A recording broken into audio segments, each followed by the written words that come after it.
Haleluya, puji Tuhan, senang sekali berjumpa dengan saudara dalam program Renungan Saat Teduh GPDI Mahanaim Tegal. Sebelum kita mendengarkan firman Tuhan, mari kita hampiri Tuhan dalam doa kita. Terima kasih Tuhan Yesus buat anugerah-Mu pada hari ini. Terima kasih buat kesehatan, kekuatan yang Tuhan anugerahkan bagi setiap jemaat Tuhan. Pada hari ini Tuhan, kami akan merenungkan firman-Mu, berbicara atas hamba-Mu, berbicara atas kami semua, sehingga firman-Mu menjadi kekuatan dan pengharapan kami di sepanjang hari ini, bahkan sepanjang kehidupan kami. Di dalam nama Tuhan Yesus Kristus kami berdoa. Haleluya, amin. Puji Tuhan Bapak Ibu Saudara, saya hari ini ingin berbagi sebuah judul dengan Bapak Ibu Saudara. Judulnya Ternyata. Judulnya Ternyata. Mari kita lihat satu ayat dalam firman Tuhan dalam Matius 1 ayat 18. Matius 1 ayat 18. Saya bacakan, bunyinya seperti ini. Kelahiran Yesus Kristus adalah seperti berikut. Pada waktu Maria ibunya bertunangan dengan Yusuf, ternyata Maria mengandung dari Roh Kudus sebelum mereka hidup sebagai suami istri. Ternyata. Nah, saudara bisa lihat dari ayat ini bahwa kenyataan dari jalannya awal mula bahtera rumah tangga antara Maria dan Yusuf tidak berjalan sebagaimana lazimnya keluarga baru terbentuk. Kalau kita tahu ada keluarga kita yang menikah, kemudian kita datang ke pestanya, kita tahu bahwa mereka melalui serangkaian acara, mereka melalui serangkaian persiapan untuk pernikahan mereka.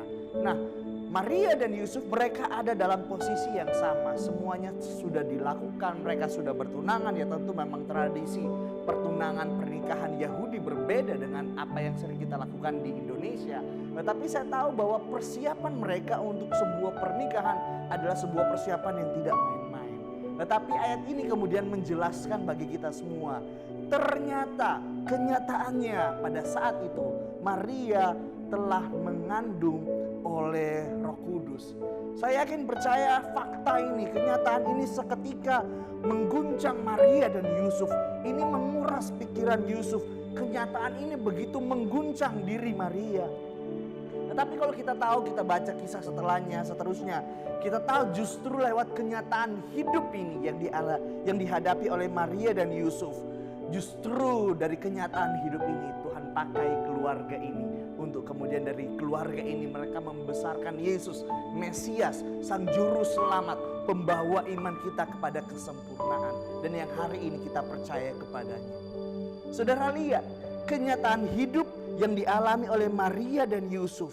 Ketika mereka sedang mempersiapkan semuanya dengan yang sebaik mungkin yang mereka bisa lakukan.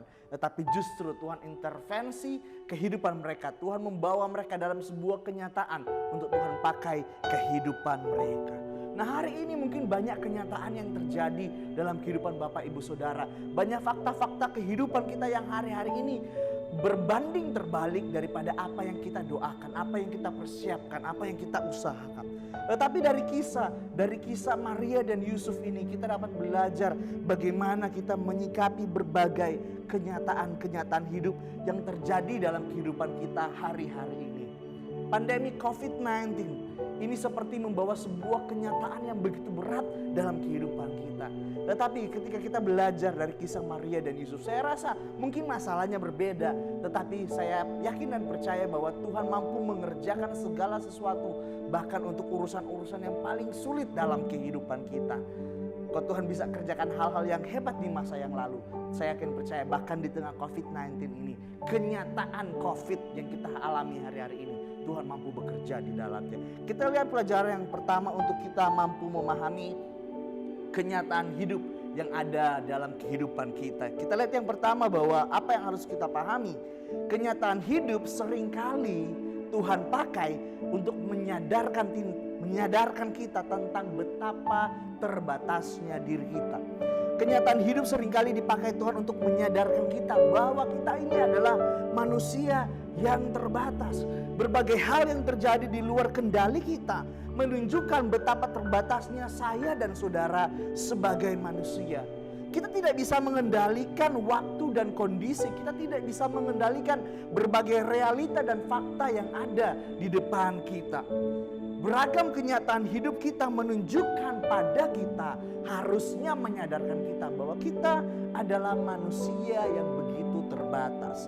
Sepintar apapun saudara, sepintar apapun kita dalam menata kehidupan kita, tetap kita tidak bisa menghindarkan diri dari berbagai kenyataan-kenyataan atau pengalaman-pengalaman yang Tuhan izinkan terjadi dalam kehidupan kita.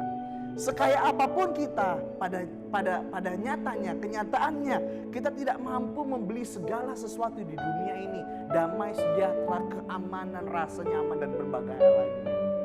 Kenyataan hidup kita menunjukkan betapa terbatasnya kehidupan kita. Itu yang pertama.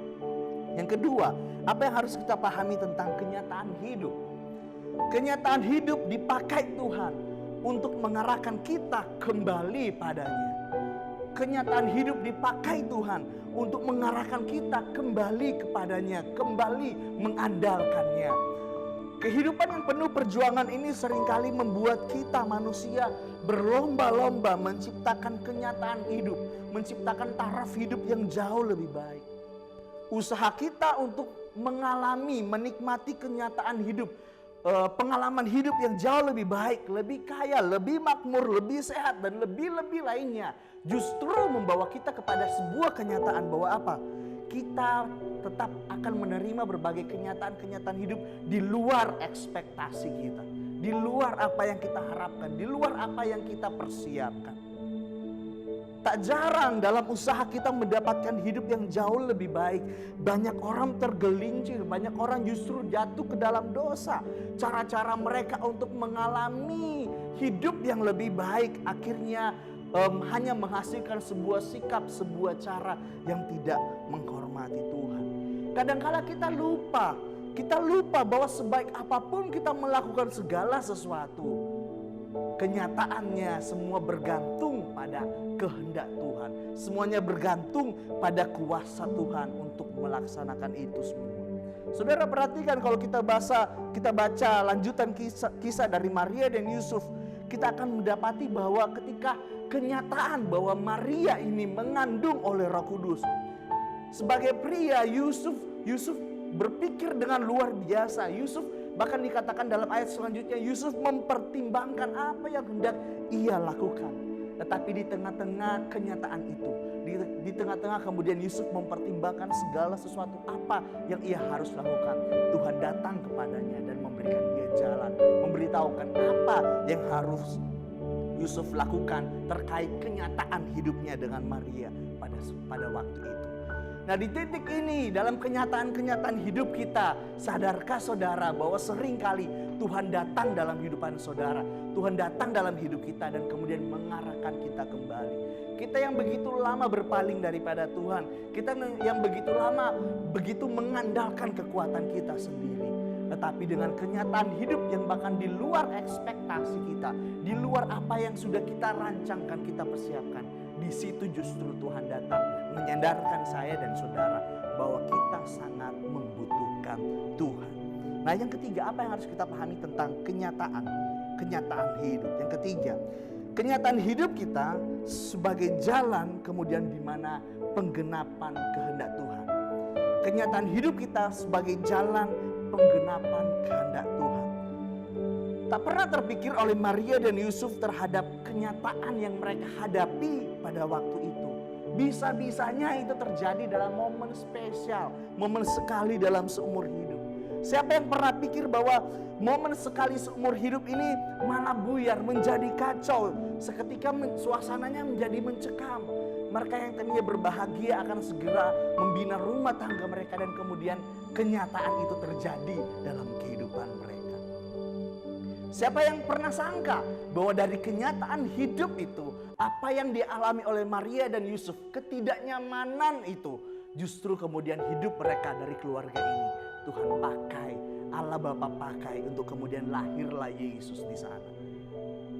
Siapa yang pernah sangka bahwa ketika Maria hamil secara ajaib di luar nalar manusia, tetapi justru sebenarnya itu Tuhan sedang menyatakan kehendaknya, menggenapi kuasanya, menggenapi firman-Nya. Saudara, Bapak Ibu Saudara, kita tidak pernah tahu kapan dan bagaimana cara Tuhan menggenapi kehendak-Nya dalam kehidupan kita. Tetapi kalau kita belajar dari kisah Maria dan Yusuf, kita dapat meyakini bahwa apa?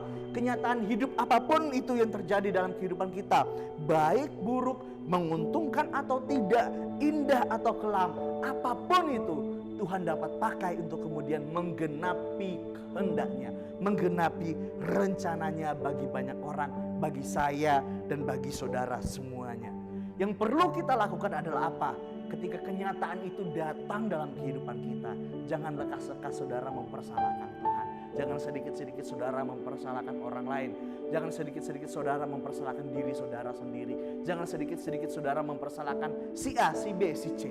Tetapi mari mulai berpikir kenyataan di luar ekspektasi saudara. Kenyataan hidup yang terjadi dalam hidup saudara di luar apa yang saudara rencanakan. Bisa jadi itu sudah Tuhan pakai untuk Tuhan menggenapi rencananya dalam kehidupan saudara. Haleluya, puji Tuhan. Mari kita akan berdoa untuk kebenaran firman Tuhan.